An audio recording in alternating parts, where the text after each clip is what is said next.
আজ শেয়ার করব কাঁচা কলা আর ছোলার ডাল দিয়ে সম্পূর্ণ নিরামিষ দুর্দান্ত স্বাদের একটা রেসিপি। পরিবারের সকলে একদম ভাত রুটি পরোটা চেটেপুটে খেয়ে নেবে, এটা আমি গ্যারান্টি দিয়ে বলতে পারি। এতটাই টেস্টি হয় খেতে। নমস্কার বন্ধুরা, শ্বশুর বৌমা রান্নাঘর অ্যান্ড ব্লগ চ্যানেলে সকলকে স্বাগত। তাহলে কি করে তৈরি করব সেটাই দেখে নেওয়া যাক। প্রথমেই এইখানে আমি ছোট যে কাচের বাটিগুলো হয় তার 1 বাটি পরিমাণ ছোলার ডাল নিয়েছি। ডালগুলোকে আমি জলের মধ্যে এবার ভিজিয়ে দেব। আর রেসিপিটা তৈরি করার 1 ঘন্টা আগে আমি ডালটা ভিজিয়েছিলাম। এটা আপনারা ওভারনাইটও ভিজিয়ে রাখতে পারেন। 1 ঘন্টা বাদে দেখা যাচ্ছে যে ডালের কালারটা চেঞ্জ হয়ে গেছে, ডালটা ফুলে উঠেছে। 4-5 বার জল পাল্টে পাল্টে ধুয়ে নেব। এখানে নিয়েছি কাঁচা কলা, আর কাঁচা কলার গায়ের থেকে খোসাটা ছাড়াবো, তবে মাঝখান থেকে আর অর্ধেক করব না, গোটা কাঁচা কলার গায়ের থেকে খোসাটা ছাড়িয়ে নিয়ে ফিরে আসছি। কাঁচা কলাটা গোটা রয়েছে, দুই পাশের মুখের দিকের অংশটাকে কেটে বাদ দিয়ে দিয়েছি আর গায়ের থেকে খোসাটা ছাড়িয়ে নিয়েছি। জলের মধ্যে ধুয়ে নিলাম, খোসা সমেত জল দিয়ে ধুয়ে নিয়েছিলাম। এখানে একটা মিক্সিং জার নিয়েছি আর তার মধ্যে ওই যে ছোলার ডালগুলো জলে ভিজিয়ে রেখেছিলাম সেটা তো 5-6 বার জল পাল্টে ধুয়ে জলটা ছেঁকে এবার ডালটাকে মিক্সিং জারের মধ্যে দিয়ে দেব ঝালের জন্য কাঁচা পাকা লঙ্কা, যে যেমন ঝাল খাবে সেই অনুযায়ী দেবেন, আর হচ্ছে আদার টুকরো। এইখানে আর কোনো কিছু ব্যবহার করব না, এবার পেস্ট করে নেব। ডাল পেস্ট করে নিয়েছি আর এদিকে একটা বড় প্লেটের মধ্যে একটা গ্রেটারকে রেখে তারপর ওই যে কলাটার গায়ের থেকে খোসাটা ছাড়িয়ে রেখেছি, এবার এটা গ্রেটারের সাহায্যে গ্রেট করে নেব। কাঁচা কলা দিয়ে তো অনেক রকম রেসিপি তৈরি করে খেয়েছেন, একদিনের জন্য হলেও এই রেসিপিটি তৈরি করবেন। আমি কথা দিচ্ছি এতটা টেস্টি হবে যেটা খাওয়ার পরে কমেন্ট করে এসে কিন্তু জানিয়ে যাবেন। সম্পূর্ণ কলাটা গ্রেট করে নিয়েছি। এবার এই কলার মধ্যে দিয়ে দেব ওই যে ছোলার ডালটা পেস্ট করে রেখেছিলাম সেই সম্পূর্ণ পেস্ট। দেব স্বাদ অনুযায়ী লবণ, আর কালারের জন্য 1/2 চা চামচ পরিমাণ হলুদ গুঁড়ো। ঝালের জন্য তো কাঁচা লঙ্কাই দেওয়া হয়েছে। আর দিয়ে দেব 1/2 চা চামচ পরিমাণ কালো জিরে। আর কোনো রকম উপকরণ আমি এর মধ্যে ব্যবহার করব না, এবার হাত দিয়ে ভালো করে মেখে নেব। এর মধ্যে কোনো রকমভাবে জল ব্যবহার করবেন না। কাঁচা কলার সাথে ডালের পেস্টটা খুব ভালো করে মেখে নেওয়া হয়ে গেছে। এরপর এখানে একটা ছোট বাটি নিয়েছি আর তার মধ্যে জল দিয়ে দিচ্ছি 1 চা চামচ জিরের গুঁড়ো, পরিমাণ মতন লবণ, দেব 1/2 চা চামচ হলুদ গুঁড়ো, 1/2 চা চামচ পরিমাণ কাশ্মীরি লঙ্কার গুঁড়ো, আর দেব 1 চা চামচ পরিমাণ ধনের গুঁড়ো। এবার সমস্ত মশলা জলের সাথে চামচের সাহায্যে ভালো করে গুলে নেব। এইভাবে গুলে 5-10 মিনিট যদি রেখে দেওয়া হয় তাহলে রান্নাটা ভীষণ টেস্টি হয়। এটা সাইডে রেখে দেব। গ্যাসের ওভেনে কড়াইটা বসিয়ে ভালো করে গরম করে নিয়েছি। এরপর দিয়ে দিয়েছি সাদা তেল। তেলটা প্রথমে ভালো করে গরম করে নিতে হবে।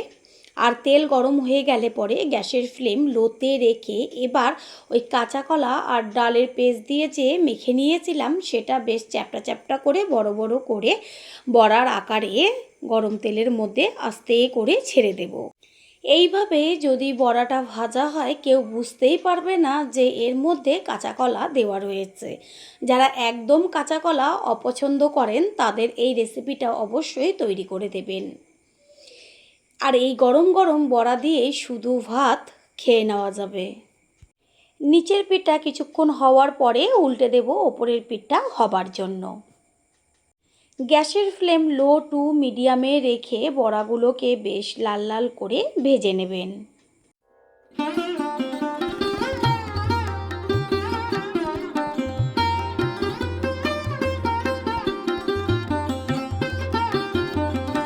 দুই পিঠই খুব সুন্দরভাবে ভাজা হয়ে গেছে। এবার কড়াইয়ের সাইডে একটু খুন্তির ওপরে তুলে রাখবো, তাহলে কি হবে বড়াগুলোর থেকে তেলটা নিচে গড়িয়ে পড়বে। বড়াগুলো ভাজা হয়ে গেছে, এগুলোকে তুলে নেব। বড়াগুলোকে তুলে নিয়েছি আর ওই কড়াইতেই আরও যে ডালের পেস্টটা রয়েছে সেগুলোকে একইভাবে ভেজে নেব।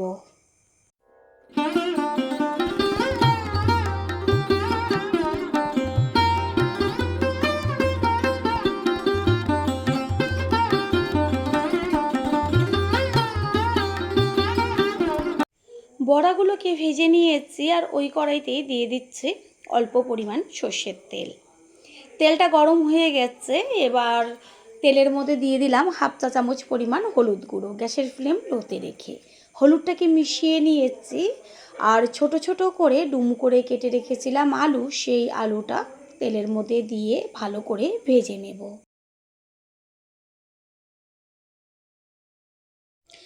আলুগুলো এমনভাবে ভাজতে হবে যেন ভাজাতেই অর্ধেকের বেশি সিদ্ধ হয়ে যায়। আর একটু বাদে বাদে খুন্তি দিয়ে আলুগুলোকে এপিট ওপিট করে ভেজে নিতে হবে। আলু ভাজা হয়ে গেছে, এগুলোকে এবার তুলে নেব। আর ওই বেঁচে থাকা তেলের মধ্যে আর সামান্য 1 চা চামচ মতন তেল দিয়েছি। তেলের মধ্যে দিয়ে দিচ্ছি ফোড়ন 1 চা চামচ সাদা জিরে, একটা তেজপাতা আর গোটা গরম মশলা যেমন এলাচ, দারচিনি, জয়িত্রী, লবঙ্গ। ফোড়নটাকে ভালো করে ভেজে নেব। তেলের থেকে খুব সুন্দর একটা মিষ্টি গন্ধ বেরোচ্ছে। এই পর্যায়ে এর মধ্যে দিয়ে দিয়েছি 1 চা চামচ পরিমাণ আদার পেস্ট। গ্যাসের ফ্লেম লোতে আছে, কারণ আদাটা পুড়ে যাবে, সেই কারণে ভালো করে আদাটাকে বেশ একটু লাল লাল করে ভেজে নেব। আদার সাথেই দিয়ে দেব ঝালের জন্য চিড়ে নেওয়া কাঁচা লঙ্কা। আদা আর কাঁচা লঙ্কাটা একসাথে ভেজে নেব। আর তেলের মধ্যে যদি এইভাবে আদা কাঁচা লঙ্কাটা ভাজা হয় এত দারুণ গন্ধ আসে। এবার এর মধ্যে দেব ওই যে মশলাটা জলে গুলে রেখেছিলাম, সেই গুলে নেওয়া মশলা। এর সাথে সাথে দিয়ে দিয়েছি একটা টমেটোর পেস্ট, সেটা স্কিপ হয়ে গেছে, অবশ্যই টমেটো ব্যবহার করবেন। তারপর ভালো করে মশলাটাকে এবার কষিয়ে নিতে হবে। আর টমেটো যদি হাতের কাছে না থাকে অবশ্যই টক দই ব্যবহার করবেন। মশলার থেকে বেশ তেল ছাড়ছে আর সুন্দর একটা গন্ধও বেরোচ্ছে। মশলাটাকে খুন্তি দিয়ে একটু নেড়ে চেড়ে দিয়ে তারপরে এর মধ্যে দিয়ে দেব ওই যে ভেজে রেখেছিলাম আলু, সেই আলুর টুকরোগুলোকে। আলু তো অর্ধেকের বেশি সিদ্ধই আছে, ভাজাতে হতে বেশি সময় লাগবে না। 1.5 থেকে 2 মিনিট মতন মশলার সাথে কষিয়ে নেব। তারপরেই এর মধ্যে দিয়ে দেব গ্যাসের ফ্লেম হাই করে দিয়ে উষ্ণ গরম জল। আর জলের পরিমাণটা একটু বেশি দিতে হবে। প্রথমে অনেকটা জল বলে মনে হবে, পরে যখন আমি বড়া ভাজাগুলো ব্যবহার করব তখন কিন্তু সমস্ত ঝোলটাই টেনে যাবে। সেই কারণে জল বেশি দিলে বেশ একটু ঝোল ঝোল থাকবে, খেতে ভালো লাগবে। ঢাকনাটা চাপা দিয়ে দেব 3 থেকে 4 মিনিট মতন। পুরনো বন্ধুদের সবসময় আমাদের পাশে এইভাবে ভালোবেসে থেকে এগিয়ে নিয়ে যাবার জন্য অনেক অনেক ভালোবাসা। একটু বাদে ঢাকনাটা সরিয়ে দিয়ে তারপরে গ্যাসের ফ্লেম হাই করে দিয়ে আমি ঝোলটাকে একটু খুন্তি দিয়ে নেড়েচেড়ে নেব আর আলুটা চেক করে নেব সিদ্ধ হয়েছে কি না। আলু সম্পূর্ণ সিদ্ধ হয়ে গেছে। এই পর্যায়ে এর মধ্যে দিয়ে দেব ভেজে রাখা বড়াগুলোকে। বড়াটা ঝোলের মধ্যে দেওয়ার পর বেশিক্ষণ রান্না করার কোনো রকম দরকার নেই।